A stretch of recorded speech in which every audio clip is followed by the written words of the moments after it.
Good afternoon, Coach Gerlich. Hello, how are you? I'm doing good. Thank you very much for joining Good. us. Everyone on the call, we are now joined with head coach Krista Gerlich of UT Arlington. If you have a question for Coach Gerlich, please press star 1 at this time to get in the queue.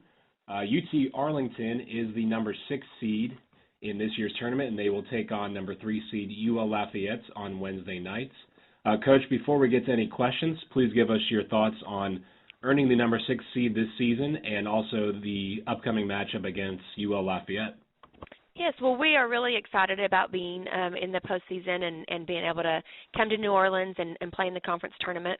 Our kids have worked really hard and through a lot of adversity this year, and I'm just glad that they're going to get an opportunity to get there and try to play their best basketball, in the conference tournament.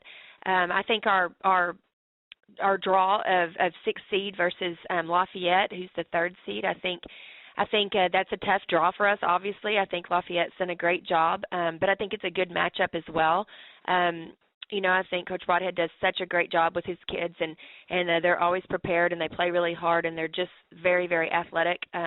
So I think we'll have to handle their pressure and not turn the basketball over. And we're going to have to be able to rebound the basketball. They're smaller than us, but they give us fits on the board. So we'll have to really play well and just really match the grit that they play with. And I think that is definitely a trait of his, and I think it carries over to his team. Thanks, Coach. Our first question will come from Matt Martinez with the Fort Worth Star-Telegram. Matt, if you're there, please go ahead. Yes. Hi, Krista. Hey, Matt.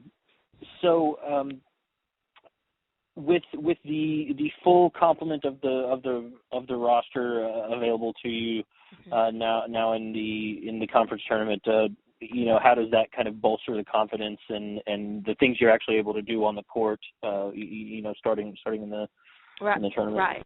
Well, it certainly helps us, no doubt about that. I mean, we will have our full roster available, and I know that Sierra and Toma both are excited to be playing and playing healthy. I think that's certainly going to help us.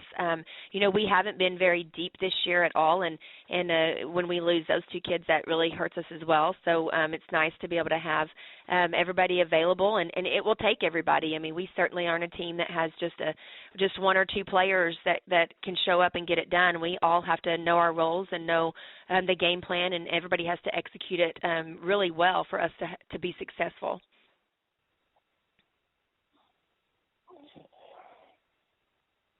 Matt, if you have a follow-up, you can go ahead with one more follow-up question. Sure. Can you thinking back on the 2 games you've had against Louisiana previously? If you could pull out one thing on the court that you need to do differently than in those 2 games, what would that be? In the first game, I thought that we played pretty well, and it was a really tight ball game until about the last 2 minutes. But they had a couple of kids come in and really knock down the 3 on us and did a great job, because that's the shot that we were giving them. And I think that if we could have, after you hit 2 or 3, you normally need to go find them a little bit quicker, and they did a good job of continuing to move them around and knocking things down. So that part of it in the first one, I think, was really a big difference. And the second game was our first game without Sierra, and we were pretty shaky, and they jumped on us, and we did not respond. And we put them on the free throw line way too many times as well. So we're going to have to limit fouling them and keeping them, in front of us instead of letting them get by us and then us fouling them on the way to the basket. So I think that free throws are going to be really important and just keeping them off the line. Okay. Thank you. No problem. Thank you very much, Matt. Our next questions will come from Shelby Lopez of the Shorthorn. Shelby, if you're there, please go ahead. Yes, sir. Hi, Krista. Hey, Shelby. I just wanted to ask you, the past 2 matchups, it seemed like the problem was the fourth quarter, that Lafayette really went on a run in both the fourth quarter of both games. I was wondering how you plan to stop that this time. Yeah, well, there's no doubt that we have to have consistency throughout, and we've got to be able to match what they bring us. And, I think that they probably really intensified their defense and just their pressure against us the last two times we played them, and we're going to have to handle that a lot better. I think that we'll be a little deeper this time, so hopefully our legs will be under us and we can manage that maybe a little better. But at the same time, when you get into the postseason and the conference tournament, I mean, it's basically what's inside of me is greater than what's inside of you, and we're going to have to dig deep and make sure that we battle all the way to the end.